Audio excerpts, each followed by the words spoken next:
make a circle, all right? There we go. Look at that. All right, good. Any other way you can make it? Yes, he's already proven that.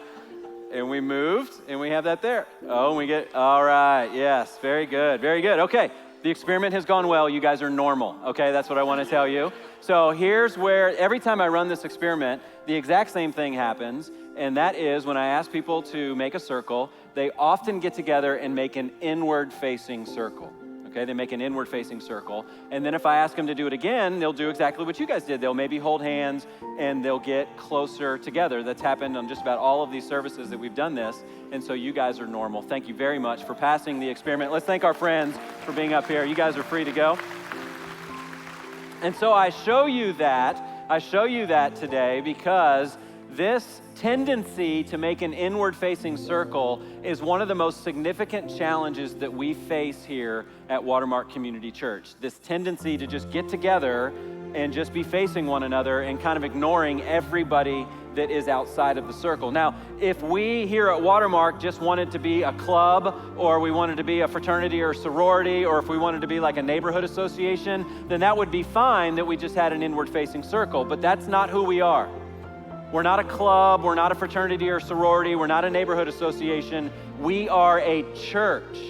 And one of the distinguishing characteristics of a church is that we make our circles differently. We don't just get together and just make an inward-facing circle. We need to make those circles differently. That's what makes this organization, this church, different than any other organization that is out there, is this drive to make a circle differently. Now, if you unpack, though, that a little bit, if we think about some of what we read and some of the commands that we see as you read through the New Testament, it sounds like there's a little bit of a tension with what kind of a circle we should make. So let's just say you're reading through the Gospels and you're reading in John, and you get to John chapter 13, and you see Jesus telling us and commanding his followers to love one another.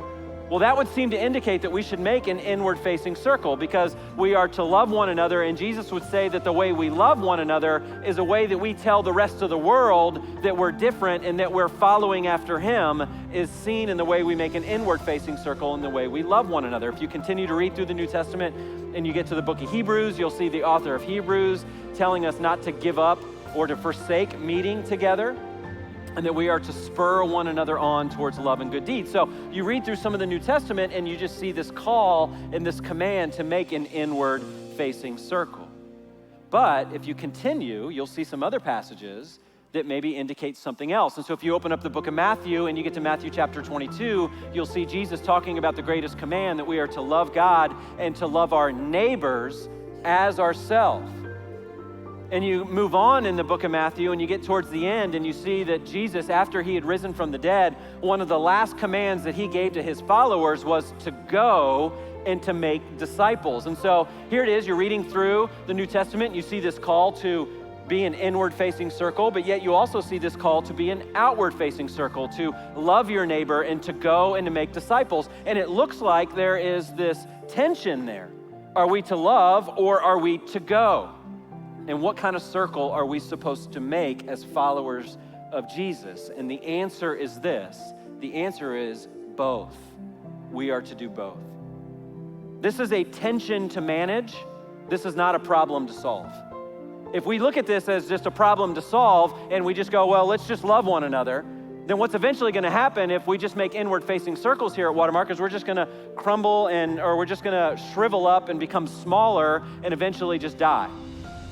But if we go over to the other extreme and go, well, the way we're going to solve the problem is we're always going to be outward focused, well, that has problems as well, because if we're only outward focused and that's where we go and that's where we put all of our time and attention, then what'll happen is we'll just end up becoming hollow and weak and we'll just crumble and we won't be all that God intended for us to be. And so this is not a problem to solve. This is a tension to manage. And so the different way as a church that we are to make a circle is that we are to be an inward and outward facing circle. That's what distinguishes us from other organizations. That's the call that is on our life, as we embrace that tension. And when churches embrace that tension and say, we're not going to be just inward or just outward, we're going to be both. We're going to be an inward, outward facing circle, then some amazing things start to happen.